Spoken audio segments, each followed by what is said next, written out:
Our featured speaker is Victor Menasce, our business coach. Victor Menasce is the managing partner of U.S. Real Estate Partners, specializing in new development in several cities, president of Igloo Rental Management, a Toronto-based property management company. He's president of the Ottawa Real Estate Investors Organization and the author of The Great Canadian Takeover. He also coaches a few select business clients across North America. I'm all alone. Very sad. Victor spent the first part of his career in high tech, where he held a number of senior roles in telecom and semiconductor companies. Many of the products you have interacted with over the years have been the result of Victor's work. Thank you, Victor. I appreciate it a lot.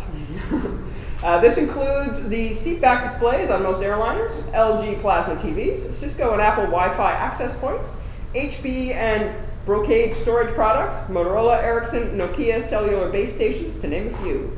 If you made a phone call anytime after 1991, chances are your phone call was processed by a chip Victor designed. Victor has been involved in 5 different mergers and acquisitions, raised about $300 million for new projects and corporate buyouts. He's a frequent guest on both radio and TV and speaks regularly on business growth and real estate development. He's working on a new book called Startupology.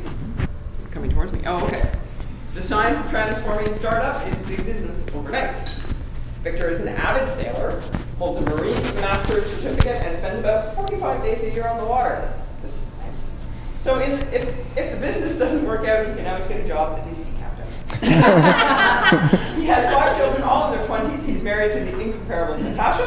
He's fluent in Italian, French, and a bit of English. Something a few people know about Victor is that he is a 13th generation direct descendant of Christopher Columbus. Ooh. Wow. Yeah. So luckily there are no First Nations people in this room.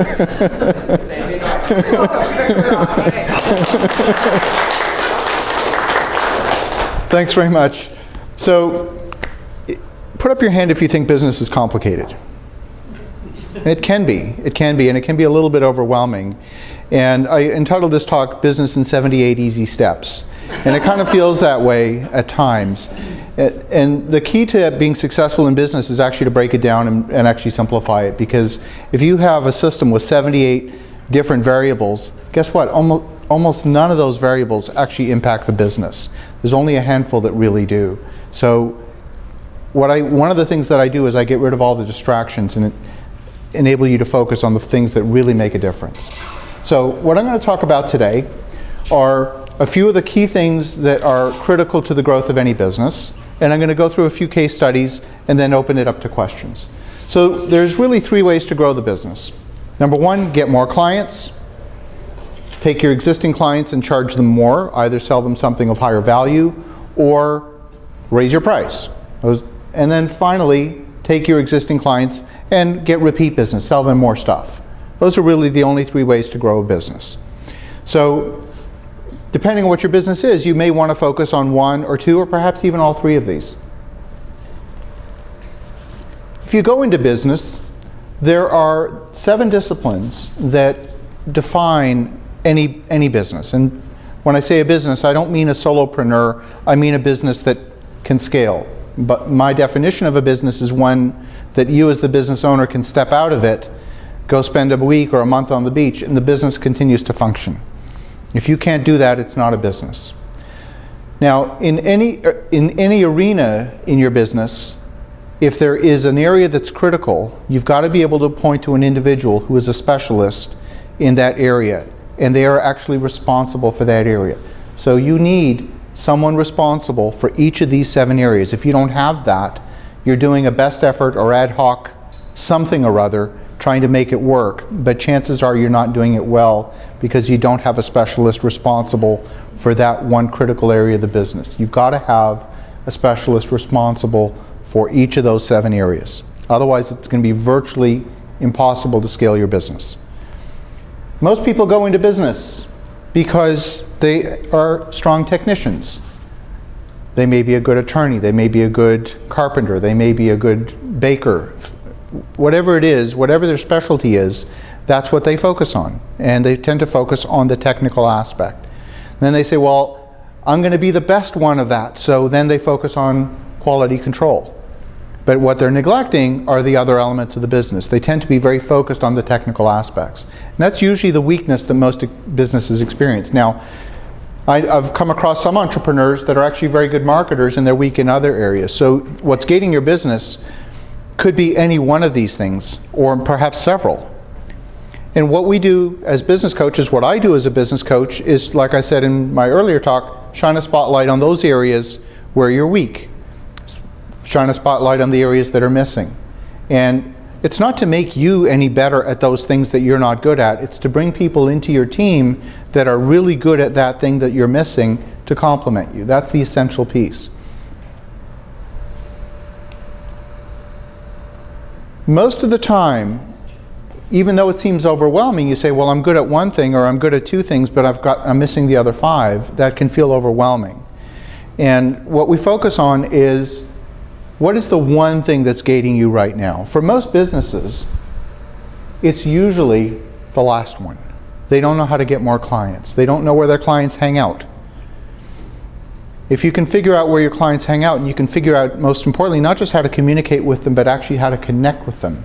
That's the important piece. How do you connect with them so that they feel compelled to do business with you? Not just maybe, yeah, I'll think about it. Really compelled to do business with you. That's how you get lasting business. And so this is usually, depends on the business. This is usually what I focus on first, because that's usually most people's weakness. But it's not always the case. So I'm going to go through a couple of case studies here and show you some of the things in a couple of different diverse businesses, types of things that we do. So this is Chelsea. She's a client of mine. She lives in North Carolina, 25 years old, trained as an interior designer, so you may be interested in this. It's a brand new business. She had worked as an employee in another interior design business for a couple of years, and she started out from a blank sheet of paper. She couldn't take any of her existing clients from the business because that would be theft, so she had to start from a blank sheet of paper. She had no business experience, she had no website, really starting from a blank sheet of paper. And she had 2 months, otherwise she wouldn't be able to make her rent. Okay, so talk about jumping off the deep, jumping into the deep end, all right? To her credit, she had a strong network of contacts in the community. She had spent time really developing relationships, and she'd put herself in a leadership role in the local Interior Design Association Business Council. So she had that working in her favor. So after 6 months, she has a strong web presence. She is busy as all get out, which is very gratifying to see. And she's now hiring staff because she can't do all the business herself. So she is scaling up, and that's in 6 months. So what do we do? How do we achieve that? First thing we did is focus on creating a presence for her online, and not to necessarily drive traffic, but to validate her. Because what happens is, if you meet somebody, and you all do this, you may not be aware, you all do this, before you do business, you go check them out online. If you can't find their website, you say, are they for real? Or if their website is terrible, you go, and you'll move on. So we needed to develop a very, very strong website that made her look extremely established. Now, one of her weaknesses was she had no portfolio. What do you do as an interior designer if you have no portfolio? How do you create a web presence that looks credible? So we thought about this a little bit and came up with the idea of what we call, what I call a microfocus. So rather than showing completed rooms, we put together these collections of materials, and gave them names. So for example, she has the Aspen collection, she has the Montreal collection, all these different collections of materials that go together, both materials, furnishings, accents, so she can show people different themes. And with a very large portfolio like that, it looked like a very established business with a lot of history, even though she was really just starting out. Second thing we did is we focused on how to get her a sustainable level of business quickly. Now, getting new clients takes about 7 times the effort compared with getting repeat business. So we focused on, rather than trying to get new clients, focused on small and medium-sized builders who really don't have interior design as a discipline. And they're really actually quite poor at managing the whole upgrade process and change orders. So she basically offered herself as the outsourcing solution to several local builders. And she put together portfolios, silver, gold, platinum packages, an entire upgrade process, and she manages the client interaction. So rather than focusing on business to consumer, she focused on business to business. And she only needed to get 3 clients, 3 different builders, to be full in a very, very quick time period. Second business, this is Empire Deck and Fence. They're a local Ottawa business. They did about $650,000 last year. I'll let you pass these around. And the goal is to double that basically this year. They have a very strong web presence already, so they already had that part working, but they were really not very focused on different aspects of the business. And the owner, he's also a young guy. His goal is to hire a general manager, step out of the business so he can do other things. So we did a bunch of different things. We did some market segmentation, figured out where the most money was. Turns out if you're doing decks and fences, the most money isn't people who are installing in swimming pools, because they're actually going to spend the most money on their backyard. So that's the highest value client. Decided to focus on that particular segment. I won't go through all of this. This is the brochure that we put together. It's pretty sharp. It's a very effective sales tool. We improved their product margin, got a distribution agreement with the suppliers, and put a lumber yard in place. Not a very expensive thing to do, but got him an improvement in his gross profit margin by 12%, which is significant. That's number 2. Number 3, this is a real estate client of mine. Daryl, I think you know this individual. He had some experience with single family homes. He was kind of struggling. He'd barely made money, lost a little bit of money on some of the projects that he'd done, and limited in terms of time, limited in terms of capital.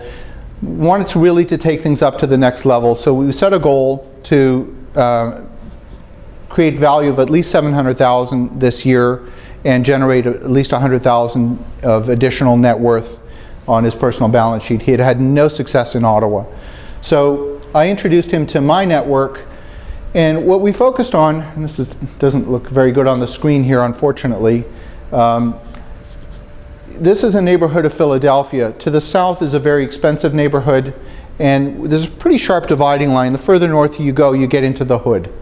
And these stars that you see on the map, those are actually properties that I own in that particular area. And basically all we're doing is taking that dividing line, we buy on the line, develop and move the line. It's a very simple process. It's not always easy, but it's simple to understand.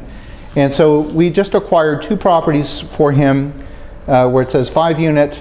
That's these 2 buildings right here, side by side. We purchased them independently for a total of about $83,000. Plan is to put 5 units across the 2. And when you are 5 units, you qualify for commercial financing, as Victor can tell you, which is a different set of rules than residential underwriting, so it's much easier to do. It's not based on your income, it's based on the asset itself. The rents will be about $6,850 a month. The 2 bedrooms will rent for $1,250 a month. We know this because we have a lot of property in the area. I put my team in place to help him, and so this project is now well underway. These projects will appraise for about $760,000, so it'll achieve that goal that he had set of $700,000. We'll be able to refinance it at about 75% loan to value and get all of the cash invested back, plus a bit more, and we'll achieve his goal of at least $100,000 in net value increase. So these are the different types of businesses that we can get into and really get pretty explosive growth. Do I have time for questions? Yeah? Okay. I'll just be really quick. Yeah. They purchased 2 properties for $83,000. Yes. It's in the U.S. Yes. Different boat. Yeah. Yep. Location. Yes. Yeah. So the one on the left we purchased for $51,000. The one on the right for 30 something. The one on the left we're actually going to renovate. And the one on the right is going to be a new build we're going to demolish. And I gave him one of the designs from one of my buildings. So these are 3 triplexes. So he's going to take one of those and build that on the right-hand side there. So. Okay. Yeah. I love the width of the client examples. Yeah. So let's say we refer somebody to, what's the process like? So generally, there's really two things that I do. First is what I'll call transformational, where we really focus on what really needs to change in the business to get you to the next level. Then the hard part starts, which is actually staying on the path. So that's really focused on execution. The transformational part is fun and energizing, and then the rubber hits the road and you got to get through the hard stuff. Clear all the roadblocks that are preventing you from making those changes. So both are necessary. Generally, it's a year-long engagement, sometimes longer, depends on what people are trying to do. And so we focus on creating a blueprint for the business, and then we meet every couple of weeks, either face-to-face or over the phone, and focus on the execution part. So really, the ideal client for me is really anyone who's highly ambitious, smart, coachable. That's extremely critical. They're willing to take some risk, and they're a good team player, which means they're willing to bring people into their team and let go of things and delegate things to other team members. If they don't have these qualities, it's very difficult. So, Okay. Sorry, Yes. I'm behind you. So how do you bring it up in conversation? If there's somebody I'm thinking of, how do I act? So, do you have a business coach? I mean, how do you do that? It's really quite simple. Once you know you just ask people what their goals are, and you say, I know someone who's really successful in business. I should introduce you to them because I think they could make a big difference in enabling you to grow your business. It's that simple. It's a simple introduction. Okay. Yeah. That's great.